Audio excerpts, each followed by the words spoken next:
Oui, Gabonais, Gabonaise, bonjour, bonsoir, Malendi.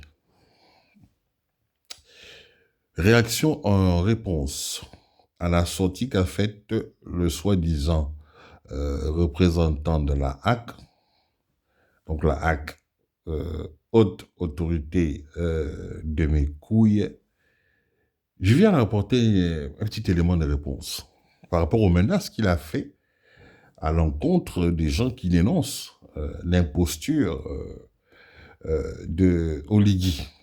Alors, monsieur Petit, je vais t'appeler Petit, hein. C'est un petit, d'accord? Voilà, t'es un petit. Je vais t'éduquer, tu comprends? Voilà, tu es un petit, tu es un poli. Tu es venu faire un discours où tu viens menacer les gens. Vous menacez les gens. Vous n'avez que ça à faire, menacer les gens. Bon, je vais te répondre, petit. Avant de commencer mon propos, je vais te convier à ouvrir la Bible. Dépêche-toi, fous le camp. Va ouvrir ta Bible. Puisque votre covo là, votre connard d'Oligui, dit qu'il est chrétien. Il est Josué Moïse. C'est là-bas, c'est sur ce train que moi je le convie. D'accord? Voilà. Tu ouvres ta Bible et tu lis Hébreu 4, chapitre 4 et verset 12. Allez, lis. Hébreu, chapitre 4, verset 12. Lis. Qu'est-ce qu'il est dit? Voilà. Voilà. Alors, toi, petit, représentant de la haute autorité de mes couilles, vous confondez tentacule et encule ta tante. Ah oui, oui, c'est évident. Écoute, ne confondez pas les injures et avec les vérités. Nous, les hommes de Dieu, nous venons dire les vérités à celui qui prétend être Moïse, Jacob, tout. On dit non, c'est faux. Toi, tu es un covo. Et les noms des gens que tu cites, que tu veux t'approprier là, eh ben, ils n'étaient pas covo. Ça, c'est la base même c'est la base de tout le truc. Et tu veux pas, comment Dieu peut envoyer Moïse covo? Oh, va par là, va libérer le peuple d'Israël. Tu es un covo. Non, non, tu ne peux pas faire ça. Ça, c'est la base. Mais dire à quelqu'un qu'il est Kovo alors qu'il est Kovo, est-ce que on peut considérer que c'est réellement une injure? Je pense que c'est une vérité. Bon, alors, on va développer. La vérité, oui, elle blesse. La vérité embarrasse. Parce que finalement, elle blesse. Mais est-ce qu'au-delà de ça, elle n'est pas bonne à dire? Non, mais, Joe, petit représentant de, comment on appelle ça? Votre structure de merde, là, hack, bon, allez, haute autorité de mes couilles. Est-ce que la vérité n'est pas bonne à dire? Je vais te renvoyer à la Bible parce que dans Jean, la vérité, elle l'affranchit. Tu comprends? Elle libère. Ton bouffon, président Oligui, depuis qu'il est là, il ment. Il est dans le mensonge, dans la fausseté, dans la fraude. euh, Toutes ces contre-valeurs-là qui ne font pas, qui ne glorifient pas le nom de Jésus-Christ. Tu comprends? Parce que quand on va dire Dieu, Dieu c'est vague. Pas de quel Dieu, nanani. Le Dieu qui sort de la bouche d'Oligui n'est pas le Dieu que moi je suis censé représenter, tu comprends? Moi je suis fier de dire que je suis un disciple du Christ Tout-Puissant, Jésus-Christ. D'accord? Voilà. Je ne vais pas rentrer dans les débats, peu importe la couleur de Jésus. Je ne rentre pas dans ces débats, mais je dis Jésus-Christ, son enseignement, je suis un disciple. Est-ce que votre bouffon d'Oligui peut en faire autant? Non. Il va parler de Dieu. Dieu, c'est un nom qui est défini. On peut être Dieu du foot, on peut être Dieu du banja, on peut être Dieu du vaudou. Voilà, c'est vague. Il faut pouvoir prédéfinir. Mais ce que je peux te garantir, c'est que Le Dieu qu'Oligui prie, et c'est pas le même Dieu. Voilà. C'est pas le même Dieu. Si c'est Jésus-Christ qui l'avait envoyé, il ne viendrait pas, je dis bien, il ne viendrait pas avec les armes. Un.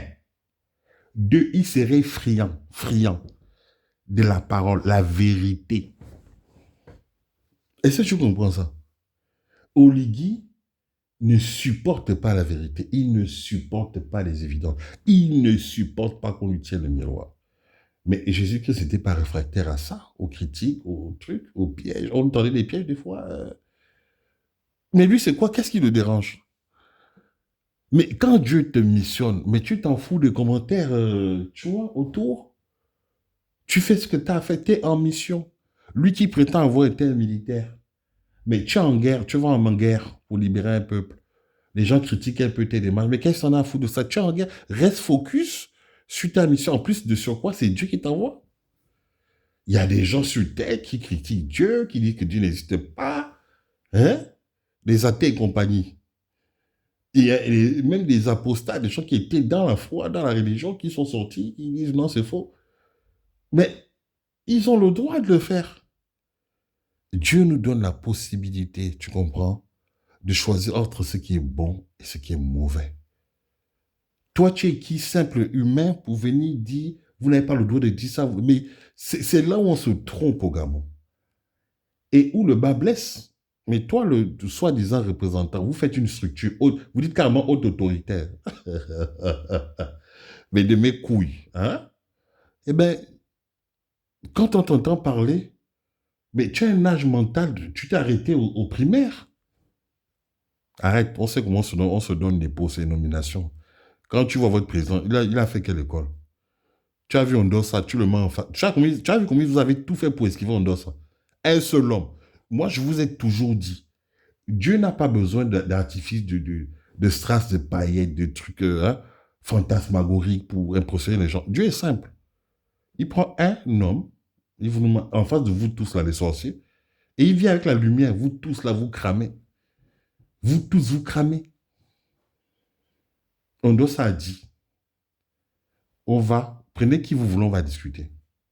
Devant les Gabonais, pour édifier les Gabonais, pour sortir le Gabon de l'état léthargique dans lequel il se trouve depuis des années, à cause de la corruption, la mauvaise gouvernance, l'incompétence de nos dirigeants. Il n'y a pas plus authentique que ça. Vous voulez chercher quoi?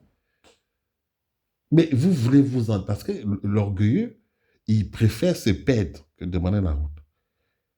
Vous ne voulez pas subir, vous là, les bongos et compagnie, ce que vous faites subir aux gens depuis des lustres. La misère, la pauvreté, la précarité. Non, c'est toujours vous qu'on doit voir. C'est toujours le même système. Moi, je vous fréquente. Vous n'êtes rien. En tout cas, moi, Malendi, on se connaît en bas, en bas. Vous savez, Jésus avait dit, les gens qui étaient venus pour l'éprouver, ouais, machin, machin. Il a dit, vous voyez, hein, Jean le Baptiste, vous voyez là. C'est le plus grand d'entre vous, là, vous les humains. Il fait partie des grands. Il était trop humble, Jean-Baptiste. Tu t'imagines Jean-Baptiste, c'est-à-dire que c'est lui qui va passer le relais à Jésus. Dans l'œuvre de Dieu, la Bible, c'est des récits, c'est condensé d'histoire. Et comment Dieu agissait par époque. Tu vois? Comment Dieu agissait, c'est ça.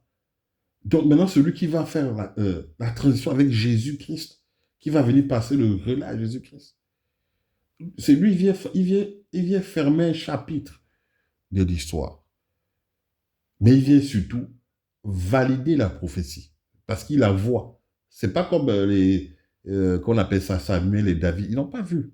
Jean-Baptiste, qui était un homme de Dieu, un envoyé de Dieu, il a vu, il a vécu la prophétie. Et Jésus est venu conclure, fermer le livre. Est-ce que vous avez compris ça? Mais Jésus, il a affronté Satan avec les couteaux, les lances, les flèches, les bazookas. Non, non, non, les gars. la parole, c'est une âme puissante. Est-ce que vous qui écoutez là, vous comprenez ce que je suis en train de dire? Quelqu'un qui est dans l'intégrisme, quelqu'un qui est dans la justice, on peut le critiquer tant que tu sais que ce que tu fais est beau et vrai. Chez Aboua, la caravane passe. C'est le malfaiteur. Un voleur ne peut pas être à l'aise au milieu des gens intègres. Est-ce que vous comprenez ce que je suis en train de dire? Un voleur, un braqueur, un magouilleur, un fraudeur, il ne peut pas être à l'aise au milieu des enfants de Dieu. Nous, on le regarde. Dès qu'il vient ouvrir sa boyer, on dit tu mens. Et c'est ça qui dérange ton légui. Ce n'est pas les injures. Quand moi je dis au légui, le mandat que tu es en train d'épuiser, c'est le mandat du professeur Ondossa. Est-ce que c'est faux? C'est Ondossa qui a gagné les élections en 2023. Vous avez fait votre mascarade pour... Vous voulez noyer le poisson. Mais nous, on n'est pas cons. C'est justement cette manière de faire qui fait en sorte que les gens sortent avec des miroirs, les torches, tout ce qu'ils peuvent avoir pour dire, mais on est on est dans les ténèbres. On ne peut pas mentir comme ça. Le Gabon n'est pas voué à sombrer. Les gens sont avec les torches, tout ce qu'ils ont, les bougies, même une tige d'allumette. Parce que vous voulez qu'on soit dans l'obscurité totale. C'est comme ça que vous êtes venu au pouvoir. Quand le professeur Albert Ondossa est venu, est-ce qu'il s'est caché? Il ne s'est pas caché. C'est ça la lumière. C'est ça la lumière. Il a dit, si des gens ont des choses à dire, parce que j'ai passé une carrière politique, venez, je suis prêt. Puisque dès que quelqu'un n'est pas avec vous, on lui a donné ça. Montrez, sortez toutes les casseroles que vous avez. Il n'y en a pas. Il ne s'est pas caché. Il a une expérience. Il a enseigné. Il connaît l'économie. Il sait comment redresser le pays. Il n'est pas venu avec les armes. C'est ça que nous on veut. La parole, la vérité. Je vais débattre contre... Vous prenez n'importe qui de votre clan. Venez, on va débattre devant les Gabonais pour édifier le Gabonais. Mais on ne peut plus continuer comme ça. Avec des magouilleurs, des fraudeurs, des malfaiteurs. C'est plus possible. Vous avez fui, votre oligarque a fui. Quelqu'un qui dit qu'il est général de brigade. Tu fais tout pour éliminer, pour disqualifier l'autre. Mais Oligui, c'est très peu glorieux de ta part. Tu vends des slogans, mais tu n'es pas ce que tu es. Ta femme, là, c'est une ménagère. Zita, là. Première dame. On est dans un délire absolu. Les gens l'appellent maman. Ah! Non, les gars, vous êtes dingues. Hein. Vous êtes dingues. Et quand on vient, on tient le miroir de ce que vous faites. Oui, vous voulez censurer les gens. Oui, vous menacez les gens. La parole est une arme. Hein? Je parle de la parole de Dieu, qui est inébranlable. La parole de Dieu, elle est intemporelle. Il n'y a rien qui peut limiter, freiner, arrêter, étouffer la parole de Dieu. Est-ce que vous avez compris ça? C'est ça qui vous fait mal. Vous prenez l'excuse des injures. Non. Aujourd'hui, les gens dénoncent ce que vous êtes, ce que vous faites. Si tu voles, ne sois pas celui qu'on t'appelle voleur. Tu es un voleur. C'est tout. Il est où l'injure? Donc, dans ce pays-là, on n'a plus le droit de se parler. Qui vous a envoyé? Le bon grain et le mauvais grain vont pousser ensemble. Dieu lui-même va venir faire le tri. Vous allez être surpris de ce qui va arriver à Oligui. Dieu vous a montré l'exemple avec Ojukwu. Parce que trop, c'est trop. Vous ne voulez pas comprendre. Vous ne voulez pas comprendre. Le Gabonais, ce n'est pas un Libérien. On n'est pas encore arrivé à ce niveau. Donc, les armes. On essaie de patienter. Mais vous voulez montrer que vous êtes des arrogants, vous êtes des impolis, vous avez été mal éduqués. Vous croyez que le Gabon vous appartient. Là, vous deviez être en train de travailler. Votre gars est déjà président. C'est quoi le problème des critiques? Quelqu'un vient m'insulter. Vous n'avez pas honte? Bande d'enfoirés que vous êtes. Ça, c'est maladie. Hein. Vous êtes une bande d'enfoirés et de connards. Que Dieu bénisse le Gabon, vive le Gabon libre. Malendi.